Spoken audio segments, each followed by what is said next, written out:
This program is powered by Mega Bank Nepal Limited.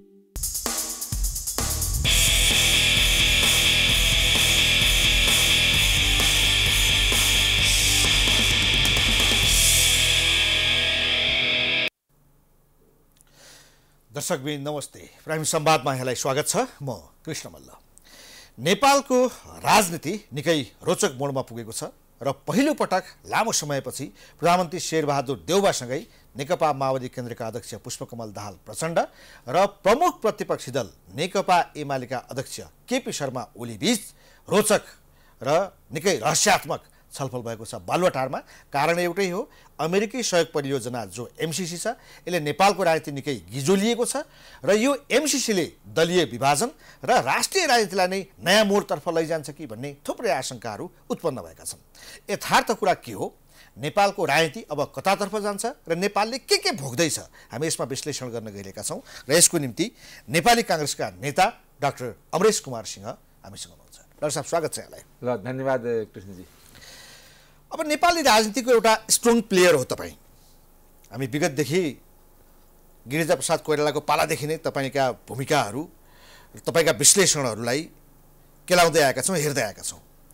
तर पार्टीको 14औं महाधिवेशनपछि तपाईँ अलि सुस्त हुनुभयो? होइन, सुस्त भएको होइन। पार्टीमा जुन विकृति र विसङ्गतिको विरुद्ध हामी जुन लड्न खोजे, अहिले केही क्षणको लागि, तत्कालको लागि त्यो विकृति विसङ्गतिलाई हामी हटाउन सफल भएन, सुस्त भएको होइन। त्यसै कारणले हामी चुप लागेर बसेका छैन। हामी अर्को रणनीतिको तयारीमा छौँ कि पार्टीमा जुन एक तरिकाले व्यापारीकरण भएको छ, पार्टीको इतिहासमा यति राज्य सत्ताको दुरुपयोग भएको थिएन। राज्य सत्ता र पार्टी सत्ता दुईटैको दुरुपयोग गरेर पार्टीलाई गर्ने र छानी राम्रा मान्छेलाई समाप्त गर्ने र व्यापारी तस्कर दलालहरूलाई प्रमोट गर्ने र पार्टी एउटा यसम्यानको झुन्ड बनाउने, विचारको शून्यतामा पुर्याउने र पार्टीमा जुन छलफल र जुन आफ्नो विचारभन्दा फरक मत राख्नेलाई त्यसलाई पार्टीको र युन सरकारमा छ भने सरकारका मन्त्रीदेखि प्रधानमन्त्रीजीको कार्यालय समेत संलग्न भएर त्यसलाई विपक्षीभन्दा पनि तल्लो स्तरको व्यवहार गर्ने, उसलाई झुठा मुद्दा लगाउने अनि परेशान गर्ने, अनि यो प्रवृत्ति हावी हुँदै गइरहेछ। त्यसै कारणले हाम्रो लडाइँ व्यक्तिसँग थिएन, यो प्रवृत्तिसँग थियो। र तपाईँसँग बडा प्रस्तावको साथ भन्दाखेरि यो प्रवृत्तिसँग यसपालि हामी हारेकै हो। तर हारेर हामी चुप लागेको होइन, हामी विश्राम गरेका छैन। तर हामी के हुन्छ भने हाम्रो रणनीति कहीँ कमजोरी भयो कि हामीले नेपाली कांग्रेसको कार्यकर्तालाई बुझाउन सकिएन कि, अथवा जुन बेला विकृति विसङ्गति भए जति मजबुतीको साथ आवाज उठाउनु पर्ने थियो हाम्रो टिमले उठाउन सकेन कि, त्यस कुरामा हामी अहिले छलफल र मनन गरिरहेछौँ, चिन्तनको फेजमा छौँ। एउटा नयाँ रणनीति भन्नुभयो यहाँले, कुन रणनीतिमा हुनुहुन्छ तपाईहरु? होइन, एउटा कुरा के भने पार्टीलाई ठगी खाने भाँडो बनाउने केही नेतृत्वले यदि चाहिराखेका छन्, पार्टीको नाममा जे पनि विकृति विसङ्गति र पार्टीको पदाधिकारीमा जे पनि विकृति विसङ्गति भित्राउने र त्यसैलाई पार्टीको विचार र सिद्धान्त मान्ने र त्यसैलाई देश र जनताको हित ठान्ने, त्यसलाई हामी स्वीकार गर्दैन। भयो के भने शेरबहादुर देउवालाई नै अब तपाईँहरूको शेखर कोइराला समूहले बाहेक सबै उतातर्फ गए, रामचन्द्र पौडेल उतै, सिटौला उतै, विमलेन्द्र निधि उतै, प्रकाशमान उतै भनेपछि अब एउटा प्रजातान्त्रिक पार्टीमा हिजोका दिनमा शेरबहादुर देउवालाई उनी असफल हुन सक्दैन भनेर पार्टीभित्र व्यापक आलोचना भयो। तर महाधिवेशनपछि त पार्टीभित्रको एउटा बलियो शक्ति सबै शेरबहादुर देउवातर्फ गइसकेपछि अब तपाईँहरूको त एउटा फ्रस्ट्रेसन बाहेक के हुन्छ? होइन, हाम्रो फ्रस्ट्रेसन होइन, अहिले पनि फेस भ्यालु। जस्तै म एउटा सानो इक्जाम्पल दिन चाहन्छु। अहिले तपाईँ जतिजनाका नाउँ लिनुभयो, म कसैको व्यक्तिगत नाउँ लिन्न, टिका टिप्पणी गर्दैन, किनकि राम्रो पनि हुँदैन। उहाँहरू स्थानीय तहको निर्वाचनको लागि तयारी हुनुहुन्थेन। मन्सिरमा गराउँ, इभन सरकारकै सहयात्री दलका नेताहरू के भनिदिन्थ्यो कि अर्को चैतमा स्थानीय तहको निर्वाचन हुन्छ, माधव नेपालजी बोलेकै हो, यो पुन प्रचण्डजी बोलेकै हो, पहिला भने या 3 तहको निर्वाचन एकैचोटि गरौँ, मन्सिर पछि गरौँ, या मन्सिरमा आउने मन्सिरमा गरौँ। तर हामीले कुरा उठ्दाखेरि होइन, हामी संविधानभन्दा बाहिर कोही छैन, संविधानभन्दा माथि पनि कोही छैन। हामी नेपालको जुन संविधान छ 2072 को पालन गर्नुपर्छ र संवैधानिक संविधानको उल्लङ्घन गर्न कसैलाई छुट छैन, चाहे हाम्रा पार्टीका नेता हुन्, चाहे सभापति हुन्, चाहे प्रधानमन्त्री हुन्, चाहे मन्त्री हुन्। आखिर हाम्रो संख्या कम भए पनि हाम्रो सिद्धान्त र निष्ठा देश र संविधानप्रति भएर उहाँले बाध्य भएर त अब चुनाव गराउँछु भन्न थाल्नु पनि, गराउनु चाहिँ गराउनु न, त्यो पनि अहिले पनि मलाई विश्वास छैन। तर भन्न बाध्य हुनु भने त्यस कारणले के हुन्छ, को कति संख्यामा छ त्यो महत्त्वपूर्ण होइन राजनीतिमा, को कति हदसम्म सही हो, उसको सिद्धान्त र निष्ठा देशप्रति कस्तो हो, पार्टीप्रति कस्तो हो, त्यो इम्पोर्टेन्ट हो। कम्तीमा हाम्रो ग्रुप त पार्टीलाई एउटा भजाएर खाने भाँडोको रूपमा त प्रयोग गरेका छैन नि। हामी हरेक लोकतान्त्रिक इस्युमा आफ्नो विचार राख्दै आइरहेछु, त्यो राखिरहन्छु, गलतलाई गलत सहीलाई यही फरक विचार राखेको कारणले र आफूलाई असहयोग गरेको कारणले शेरबहादुर देउवाले अन्यायपूर्ण व्यवहार गरिरहनु भएको छ तपाईहरुमाथि, हैन? हो, अनि मलाई मात्रै नभएर इभन तपाईँ बिमलनजी उहाँलाई सहयोग गरे पनि बिमलनजीलाई पनि त्यही अन्यायपूर्ण व्यवहार गर्नुहुन्छ। तपाईँले एउटा कुरा के भन्छ, अहिले पनि उहाँले बिमलनजीको राजनीति सकाएर आखिर नेपाली कङ्ग्रेस मधेसबाट पाउँछ कि? बिमलेन्द्र निधि अथवा अमरेश सिंह यिनीहरू मधेसका चेहरा हुन् काङ्ग्रेसमा र एउटा विचार लिएर आएको हुन्। हामी त्यतिकै राजनीतिमा हाम फालेर केही कमाउनलाई, केही धनी बन्नलाई या अनि केही स्वार्थले आएको होइन। हामी सिद्धान्त निष्ठा र विचार बोकेका छौँ। बिमलनजी पनि नेभी सङ्घदेखि नै विचार बोकेर आउनु भएको छ। तर उहाँलाई सकाउनलाई गृहमन्त्री समेत परिचालन गरेर जनकपुर पठाउनु पार्टीको अधिवेशन थियो। इभन राज्यको अधिवेशन हुँदाखेरि राष्ट्रिय चुनावमा त अनि गृहमन्त्री जाँदैन कुनै ठाउँमा। त्यस कारणले के हो भने सत्ताको नाङ्गो हस्तक्षेप गरेर जुन बानी भइसकेको छ र सत्ता जुन तरिकाले, सरकार जुन तरिकाले चलिरहेछ, यो लोकतन्त्रको लागि साह्रै दुःखद विषय हो। लोकतान्त्रिक परिपाटीको अवमूल्यन भइरहेछ। लोकतान्त्रिक पार्टीमा लोकतान्त्रिक कल्पनाहरू, लोकतान्त्रिक सिद्धान्तको हत्या भइरहेको छ। यसमा मलाई भन्न कुनै आपत्ति छैन। तर हामी सङ्ख्यामा जति भए पनि हामी लोकतन्त्रप्रतिको निष्ठा, पार्टीप्रति वफादारिता, देश र जनताप्रति समर्पणमा कहीँ पनि कम्प्रोमाइज गर्दैन। शेरबहादुर देउवाले पार्टीभित्र र देशमै पनि लोकतान्त्रिक परिपाटीको अन्त्य गर्दै हुनुहुन्छ। त्यो त अलमोस्ट अन्त्य भएछ नि।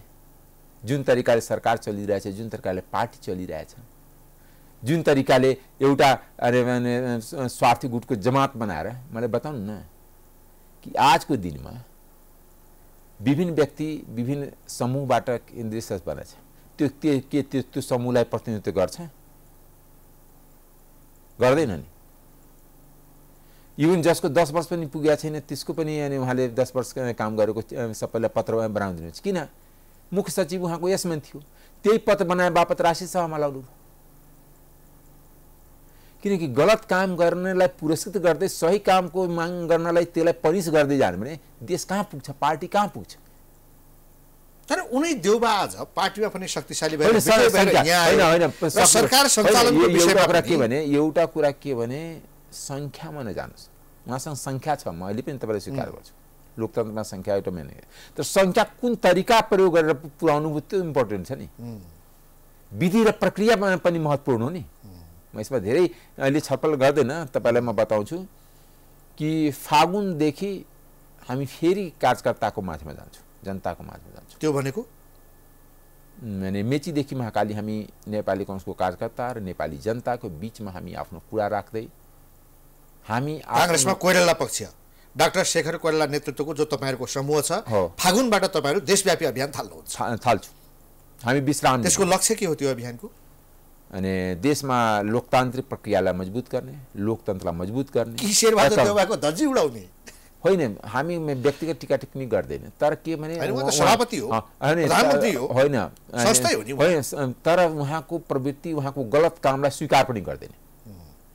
गलत काम उहाँ गर्ने र त्यसको अनि दुःख नेपाली कङ्ग्रेसको कार्यकर्ता पाउने, हामी पाउने, त्यसको लागि हामी होइन। कहीँ यसले काङ्ग्रेसलाई विभाजनतर्फ त लाग्दैन? विभाजन हुँदैन। तर उहाँले हिजो जुन तरिकाले गलत प्रवृत्ति, जस्तै म तपाईँलाई बताउँछु 74 को चुनावमा बताउँछु, हमारी वरिष्ठ नेता रामचंद्र पौडेलजी को एक हप्ता पहिला उहाँको सम्धिलाई भूकम्प निर्माण प्राधिकरणको सीओ बनाइदिनु। उहाँ त्यो बेला पनि प्रधानमन्त्री नै हुनुहुन्थ्यो र त्यसपछि छानी छानी उहाँको जति नजिकको मान्छेलाई, चाहे राजेन्द्र माते होस्, चाहे रामध्या यादव होस्, चाहे दिनेश प्रसाईला, सबैको टिकट काट्दिनु, जितेको सांसदको सबैको टिकट काट्दिनु भयो। किनकि रामचन्द्रजी एउटा आफ्नो सम्धिको स्वार्थमा कारण बोल्न सक्नु भएन। त्यो परिस्थिति अहिले बन्दैन। जसै उहाँले सभापति भएर पनि शेखर कोइरालालाई हराउने प्रपञ्च रच्नुभयो 74 को निर्वाचनमा। किनभने म यो किन दावाको साथ भन्दैछु, उहाँको दुईटै प्रदेश सभा जित्ने र सङ्घीय सांसद हार्ने। शेखर कोइरालाको टिममा क्षेत्रमा के भएछ भने त्यहाँको प्रदेश सभा दुईटै काङ्ग्रेसले जितेछ, तर सङ्घको सांसद हार्यो। किन हार्यो? अन्तर्घात। किनकि अन्तर्घात हराइयो। अन्तर्घात कुनै सामान्य नेताबाट हुँदैन, केन्द्रबाट हुन्छ। केन्द्रबाटै निर्देशन भयो नि त। जसरी हामी नै एउटा जनता निर्वाचित छ, सिडिओ लगाएर, डिआइजी लगाएर, पुलिस लगाएर, एसटिएफ लगाएर अहिले पार्टीको अध्यक्षमा पनि हामीलाई हराइएको छ नि। त्यो यसको अर्थ होइन तपाईँ चाहिँ नेसनल पोलिटिक्सकै एउटा हिरो, तपाईँ चाहिँ एउटा गेम प्लानर पनि हो, तपाईँ आफै एक्टर पनि हो, तपाईँलाई स्थानीय तहमै हराइदियो। होइन, किनकि हामी उहाँको एसम्यान छैन। उहाँ एसम्यानको खोजीमा हुनुहुन्छ। एसम्यान व्यापारीको खोजीमा हुनुहुन्छ कि जसले उहाँलाई पैसा दिइराखोस्, पार्टी चलोस् न मतलब छैन, पार्टीको भोट घटोस्, तर पार्टीको सत्ता हातबाट नउम्कोस्, किनकि त्यो कमाई खाने भावना हो। त्यसलाई हामी स्वीकार गर्दैनौँ। ठिक छ, अब यो फागुनबाट तपाईँले अधिवेशन लगायत काङ्ग्रेसभित्रका अभियानहरू थाल्ने कुरा भन्नुभयो, शुद्धिकरणतर्फ तपाईँहरू जानुहोला। तर अब यतातर्फ जाउँ कि राष्ट्रिय राजनीतिमा। हजुर, अब यो अहिले नयाँ नयाँ सिनारीहरू देखिँदैछन्। एउटै कारण एमसिसी। यो एमसिसीले मुलुकलाई कतातर्फ लाग्दैछ, के देख्नुहुन्छ? होइन, एमसिसी नेपालको राजनीतिको लागि यो जङ्क्चर छ। म खास गरी अन्तर्राष्ट्रिय सम्बन्धको विद्यार्थीको नाताले भन्न चाहन्छु कि नेपाल लेफ्ट कन्ट्रीको रूपमा लेफ्ट एलाईको पार्ट बन्छ कि डेमोक्रेटिक कन्ट्रीको रूपमा डेमोक्रेटिक एलाईको पार्ट बन्छ, यसको जङ्क्चरमा छ। नेपालले तय गर्नु, नेपालको राजनीतिले तय गर्नु, नेपालको राजनीतिक दलको नेताले तय गर्ने हो कि वामपन्थी गठबन्धनको, किनकि आजको दिनमा दुईटा ध्रुव अलमोस्ट बनिरहेछ। एउटा चाइना रसा वामपन्थी गठबन्धनको ध्रुव, एउटा अमेरिकादेखि, जापानदेखि, अस्ट्रेलियादेखि, युरोपियन युनियनदेखि, इन्डियादेखि एउटा ध्रुव बनिरहेका छन्, साउथ कोरियादेखि लिएर त्यसको पार्ट हुने। किनकि नन एलाइन जुन भन्छ असंलग्न परराष्ट्रनीति भनेको त्यो परराष्ट्रनीति नै होइन। संलग्न नभइकन त संलग्न नभइकन देशको विकासै सम्भव छैन। यो असंलग्न परराष्ट्र नीति जो छ त्यही खराब छ। त्यही खराब छ। म तपाईँलाई भन्छु, जसले भन्छ परराष्ट्र नीति भनेको संलग्न सहित हुने हो। किनभने तपाईँ कसै न कसैको त एलाई बन्नै पर्छ। न्युट्रल भएर तपाईँले कसैले सहयोग गर्दैन, तपाईँ त्यसलाई कसैले हेर्दैन। आखिर नेपाल विकास नभएको त्यो असंलग्न भनेको परराष्ट्र नीतिको कारणले। यदि कोल्ड वार पिरियडमा पनि कसैको एलाई बनेको भए नेपाल धेरै अगाडि बढिसकेको थियो। त्यसकारणले भन्दाखेरि राम्रो लाग्छ, असंलग्न परराष्ट्र नीतिमा कसैसँग छैन, तर व्यवहारले चल्दैन। व्यवहारमा त हामी संलग्न हुनुपर्छ। यदि हामी वामपन्थी एलाईको ध्रुवको यदि पार्ट बन्छु भने र एमसिसी खारिज गर्छु भने यसको बाइलेटरल धेरै इफेक्ट पर्छ। चाहे त्यो नर्वेजियनको सहयोग होस्, चाहे डिफिटको होस्, चाहे वर्ल्ड ब्याङ्कको होस्, चाहे एडिबीको होस्, चाहे अनि हाम्रो रेमिटान्सको कुरा होस्। रेमिटान्स हाम्रो वाम लेफ्ट कन्ट्रीबाट धेरै आइरहेछ कि डेमोक्रेटिक कन्ट्रीबाट आइरहेछ। आजको दिनमा सौदी, कतार, युएई, जसलाई युएईको एउटा पार्ट हो दुबई, अनि यिनीहरू सबै डेमोक्रेटिक कन्ट्रीको एलाई हो। कोरिया, इभन अमेरिकाबाट हाम्रो सबै रेमिटेन्स त्यहीँबाट आउँदैछ। चाइनाबाट त हामीलाई रेमिटेन्स त आउँदैन। रेमिटेन्स घट्छ। एउटा उनीहरूले पोलिसी लिने बित्तिकै नेपालीले विश्व बजारबाट रोजगारी गुमाउँछन्, रेमिटेन्स घट्छ, इन्फ्लेसन हुन्छ। एक दिन यस्तो आउँछ कृष्णजी कि 3000 5000 रुपियाँ जानुहुन्छ 1 किलो काउली पाउनुहुन्छ 5000 इन्फ्लेसनले त्यो हुन्छ जो भेनेजुएलाहरूमा भयो थियो नि त्यसै कारणले हामी यो सबै कुरा विचार गर्नुपर्छ हामी लहलैमा लाएर देशलाई बर्बाद गर्नु हुँदैन देशको जनताको भविष्यमाथि खेलवाड गर्नु हुँदैन जो अहिले एमसीसी को सन्दर्भमा पोलिटिकल डिभिजन नेपालमा देखिएको छ र नेताहरू र पोलिटिकल पार्टीको डुएल क्यारेक्टर पनि देखिएको छ अब स्पष्टता सिधा जाँदाखेरि यो चाहिँ जो बाम एलायन्सको कुरा गर्नुभयो त्यसमा पनि प्रचण्डजीको खेल झलनाथजीको खेल माधवजीको खेल यिनीहरूकै कारणले सभामुखहरूको खेल यिनीहरूको कारणले एमसीसी रोकिएको जस्तो हामीले बाहिरबाट हेर्दा सरस्वती त्यो देखिन्छ यथार्थ त्यही हो पत्र पनि आएको छ यो प्रचण्डजी लगायतहरूको उहाँहरूले गर्न खोजेको कुरा के हो उहाँहरूको खेल के हो होइन उहाँहरूको सत्ताको स्वाद लिइराख्ने जनता र देश दुख पाइराख्ने माने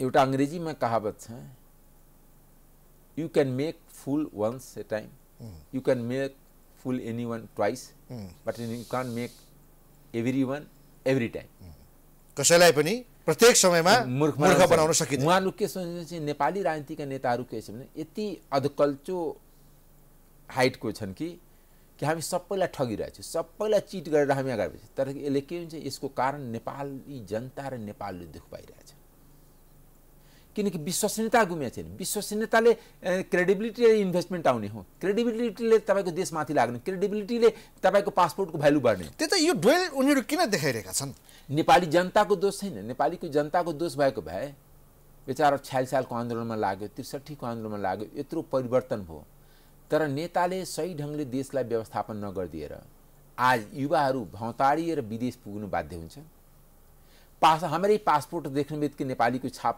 लाग्ने पासपोर्ट देख्ने बित्तिकै विभिन्न देशमा जाँदाखेरि शङ्का उपशङ्का हुन्छन् त्यो पासपोर्ट बोक्नेको गल्ती होइन यहाँको नेतृत्वले विश्वमा अविश्वसनीय क्यारेक्टर माने किनकि एकताका के थियो भने अहिले पनि मान्छे भन्छ युरोपियन कन्ट्रीमा इटलीको विश्वसनीयता साह्रै कम अविश्वसनीय नेतृत्व र एसियन कन्ट्रीमा नेपालीको विश्वसनीयता साह्रै कम जतिसुकै हामी भनौँ वीर गोर्खाली छौँ तर यहाँको नेताहरूको विश्वसनीयता छँदै छैन नेताहरूले गर्दा विश्वसनीयता नेपालको घटाए हो या जति गर्नु थिएन भने 5 वर्ष 7 वर्षदेखि आखिर त्यही पत्र हिजो आयो अस्तिसम्म त पत्र लेखेकै छैन खुसुक अनि उहाँले बगै जाते कमिटमेन्ट छ युकेबाट फर्कदाखेरि प्रधानमन्त्री शेरबहादुर देवाजीले भन्नुभयो कि होइन हामी पत्र पठाएको छु अलिकति उहाँले उहाँको के छुस बोल्नुहुन्छ पुरा बोल्नुहुन्न अलिकति उहाँले लिक गर्नुभयो तर त्यसको एकदम तुरन्त धुरन्धार विरोध भयो माओवादी केन्द्रबाट होइन हामी कुनै पत्र लेखेकै छैन झुटो कुरा हो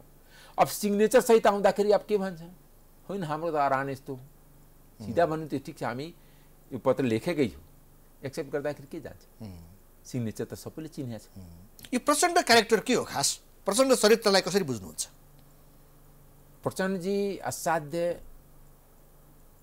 डायनामिक क्यारेक्टर भन्नुहुन्छ प्राग्मेटिक भन्नुहुन्छ यो पोजिटिभ कन्नोटेसन हो तर असाध्य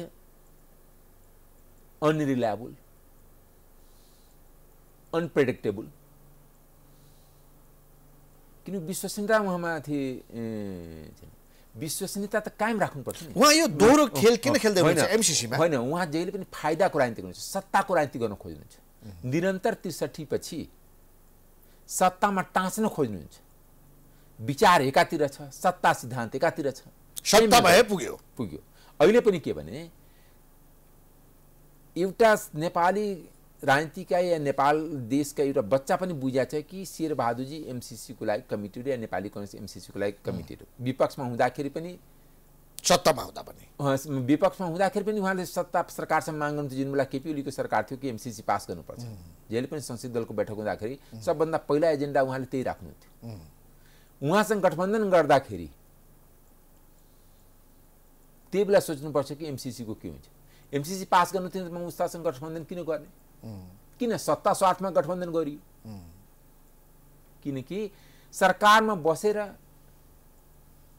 जुन हुन्डी उठाउने जुन प्रवृत्ति छ नेपालमा सरकारमा उठेर बसेर गद्दीमा बसेर जुन हुन्छ नि पहिला अनि बिजनेसम्यानहरू अनि खास गरी अनि कपडा पसलमा गद्दी हुन्थ्यो तल अनि दसना राखेर अनि बेडसिट राखेर गद्दी हुन्थ्यो त्यहाँ त्यो साउ बसेर पैसा उठाइराख्ने त्यहाँ पसलमा 3-4-5 जना कामदार हुन्थ्यो, त्यसले यता कपडा लाउँथ्यो, उता लाउँथ्यो या विभिन्न सामान दिन्थ्यो र त्यसको मुनाफा उसले लिन्थ्यो।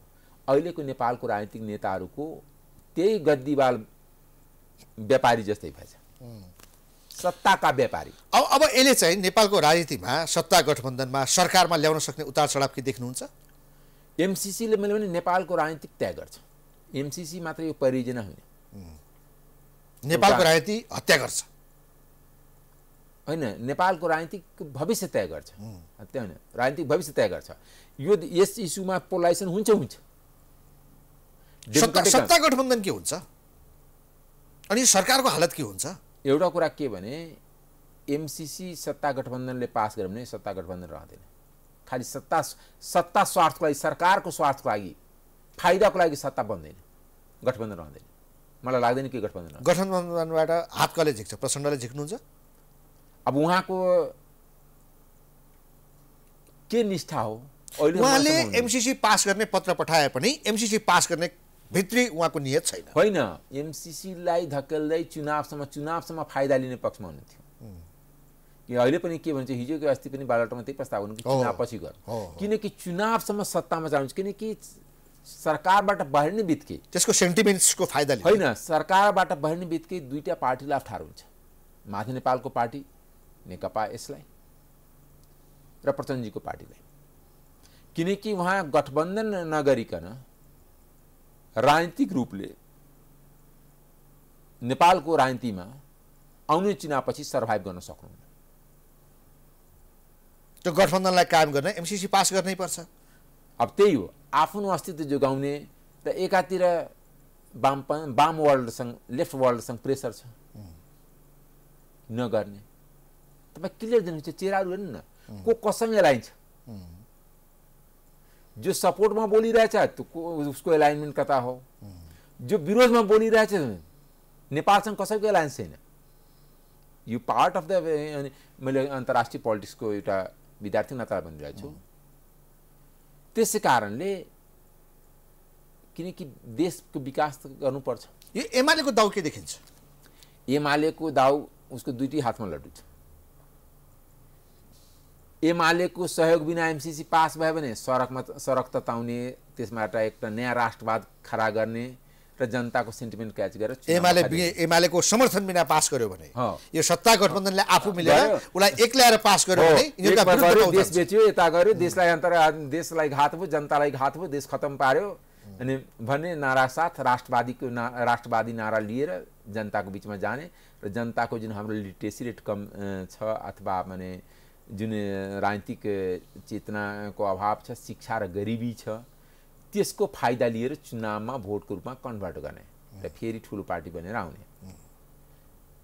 यो एउटा दाउ थियो। दुईटा मैले भने दुईटा हातमा लड्डु, एउटा हातमा यो लड्डु छ कि अनि सत्ता गठबन्धनले पास गर्यो, यसले त देशै बेच्यो भन्न पाइन्छ। यद्यपि हिजोका दिनमा उसले जेसुकै भनेको हो, हिजोको कुरा त सक्यो, किनकि पिपुलको मेमोरी सर्ट हुन्छ। अब तपाईहरु टेलिभिजनमा काम गर्दै हुनुहुन्छ कि भन्नुहुन्छ कि त्यसलाई रिप्ले गर्दिनुहुन्छ, तर जनतासँग त त्यो टेलिभिजन त छैन कि रिप्ले गर्ने। दोस्रो, यदि यही सत्ता गठबन्धनमा ले पास गर्न सकेन र एमालेको सहयोगमा एमसीसी पास भयो भने सत्ता गठबन्धन त्रुट्छ। त्यसपछि त कुन नैतिकताले जो एमसीसीमा भोट हाल्दैन त्यो सत्तामा बसिराख्ने? सबै दलहरू मिलेर पास गर्ने सम्भावना छैन।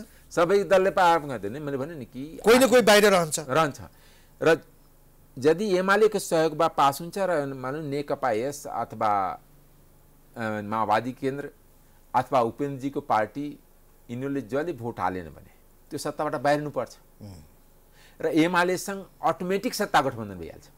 त्यो गर्नै पर्दैन एमाले र कांग्रेसको। हो, उसका नेताहरू मन्त्री बन्न जरुरी भएन, समर्थन उसले दिन्छ। होइन, त्यो अफर त बारम्बार आइरहेछ, त्यो त तपाईको सञ्चार माध्यमबाट हामी पढिराखेका छौँ।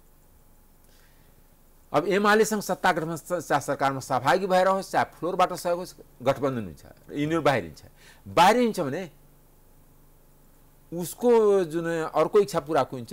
यो जुन हाम्रो नेकपा पार्टी टुटाएर यिनीहरू जुन दुईटा पार्टी खडा गरेछ, हेर हामीसँग नभएको कारण यिनीहरूको अस्तित्व के भयो, चुनावको माध्यमबाट देखाउँछ। किनभने एमालेको अर्को एउटा राजनीतिक अहिले विभिन्न उहाँको महासचिव या अरूको कुराबाट के बुझिन्छ भने हामी कसैसँग गठबन्धन, कोही पार्टी कसैसँग गठबन्धन गर्नु हुँदैन।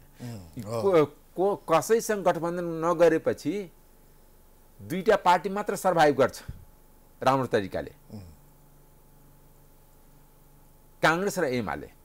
सीटको संख्या म अहिले भन्दिनँ, चुनाव नजिक आएपछि त्यो पनि भनौँला, तर अरू साना पार्टीहरू त्यतिकै समाप्त भएर जान्छ, या यो पार्टीहरू एकदम सानो संख्यामा आउँछ। गठबन्धन नगर्ने हो भने आउँदो चुनावमा दलहरू बीच अलायन्स नभएर स्वतन्त्र रूपमा दलहरू चुनावमा लड्ने हो भने नेपाली कांग्रेस र नेकपा एमाले मात्रै सर्भाइभ गर्छन्, बाँकी समाप्त हुन्छन्। बाँकी एकदम कमजोर अवस्थामा हुन्छ, टिक्ने अवस्थामा रहँदैन। जस्तै तपाईँलाई बताउँछु, पछिल्लो चुनावको विश्लेषण गरौँ। हिजो पनि म त्यो हेरिरहेको थिएँ अलिकति। माओवादीले जम्मा 13 लाख समानुपातिक भोट लगाएछ र सीट संख्या 17वटा समानुपातिकमा सीट थियो। त्यो घटेर 13 लाखबाट 7-8 लाखमा उहाँको भोट गर्छ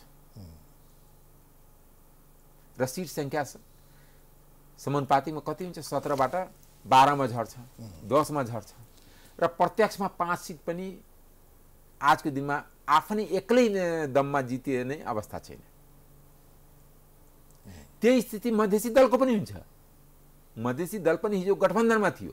उपेन्द्र यादव, महन्त ठाकुर, राजेन्द्र महतो, शरद भण्डारी, अनिल झाको, राजकिशोर यादवको गठबन्धन थियो, किनकि राजपा बनाएको थियो 6वटा पार्टीको, त्यसै कारण 6वटा अध्यक्ष थियो, रोटेसन सिस्टम थियो नि। अनिल झादेखि लिएर शरद भण्डारीदेखि महन्त ठाकुरदेखि लिएर राजकिशोर यादव सबै अध्यक्ष, राजेन्द्र महतो सबै अध्यक्ष थिए र दुईटीको गठबन्धन छैन। अहिले त पार्टी नै फरक फरक छ। इभन माधव नेपालजीको पार्टीको एमाले हराउनमा काम लाग्छ, आफू जित्नमा काम लाग्छ। त्यस कारणले हामी कांग्रेसभित्र पनि जुन विचार गरिरहेछौँ, अहिले सभापतिजीको दाउ छ गठबन्धन भयो भने फेरि यही गठबन्धनको आधारमा प्रधानमन्त्री बनिरहँ, त्यो विचारसँग हामी सहमत छैन।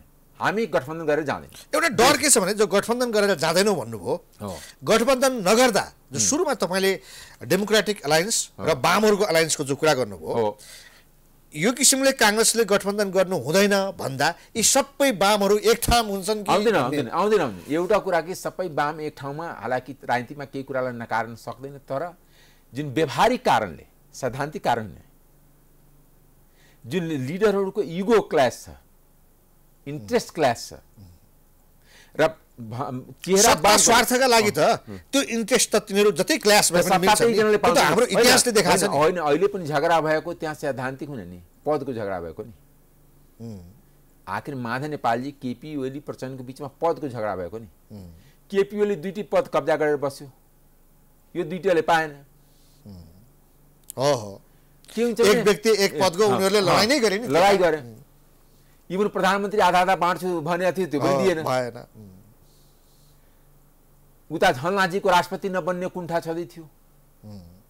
त यस्ता के हुन्छ नि, व्यक्तिगत स्वार्थलाई नै राजनीतिक आवरण दिएर, सैद्धान्तिक आवरण दिएर यो धेरै दिन लामो चल्दैन।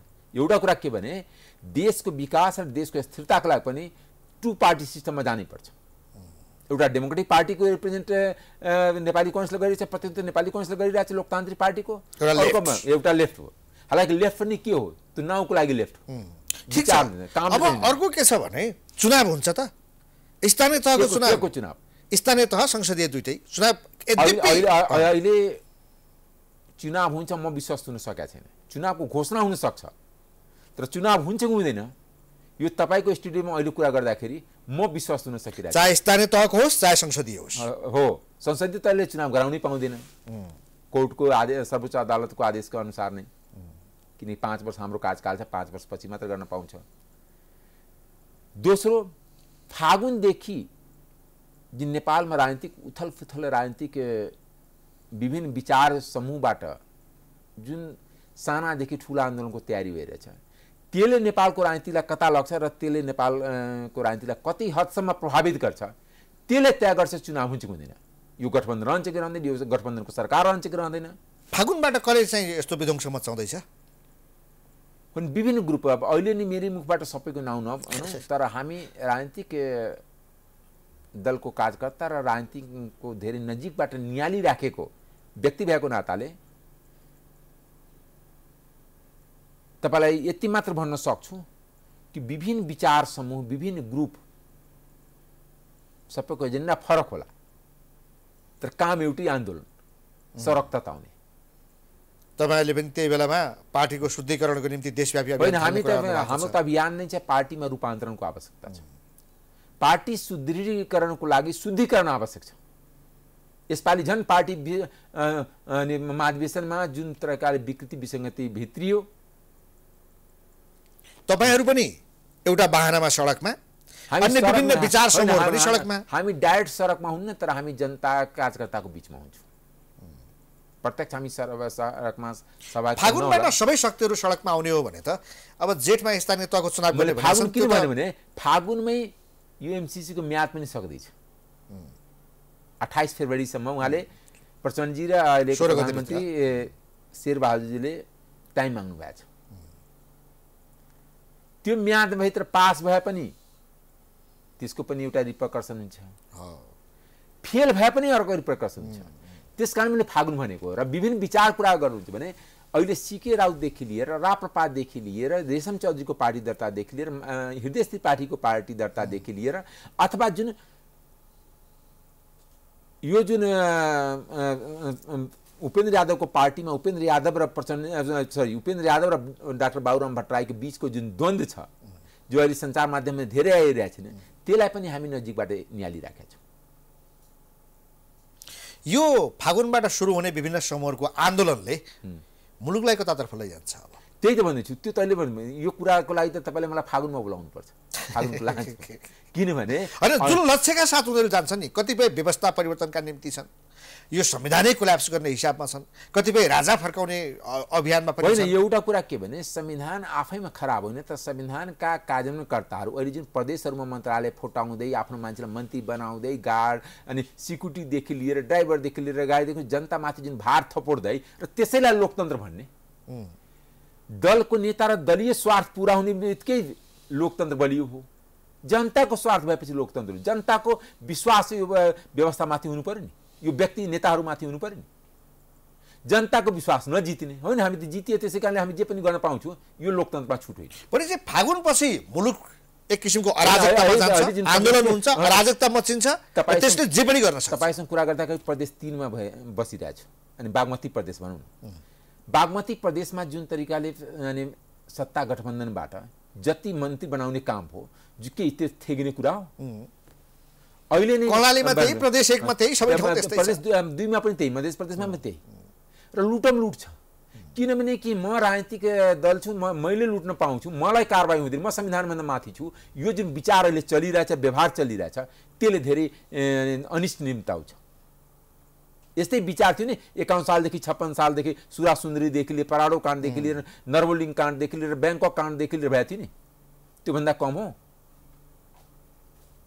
फागुनपछिको आन्दोलनले यो व्यवस्थालाई सङ्कटमा लैजान्छ। त्यसो भए भयङ्कर ठुलो ड्रास्टिक चेन्ज होइन, व्यवस्था सङ्कटमा पर्छ कि पर्दैन, तर अहिलेको नेतृत्वहरू सङ्कटमा पर्छ। विभिन्न दलका जुन नेताहरू जो आफ्नो गद्दी सम्हालेर बसिराख्नु भएको छ कि गद्दी बाल्छु म, अनि राजनीतिको नाममा धनी बन्ने जुन उहाँहरूको छ, राजनीतिको नाममा उहाँ यसमेनको जमात खडा गर्ने, गुट खडा गर्ने जुन उहाँको परिपाटी बनिसकेको छ, तिनीहरूको भविष्य दाउमा छ। हस्, हुन्छ। धेरै कुराको विश्लेषणसहित आफ्नो दृष्टिकोण र भावी राजनीति कसरी अगाडि जाँदैछ त्यस विषयमा केही साङ्केतिक रूपमा भए पनि यहाँले आफ्नो विचार राख्नुभयो। हस्, तपाईँलाई पनि धन्यवाद। दर्शकवृन्द, प्राइम संवादमा हामीसँग नेपाली कांग्रेसका नेता डाक्टर अमरेश कुमार सिंह हुनुहुन्थ्यो। उहाँसँगको कुराकानी सकिन्छ।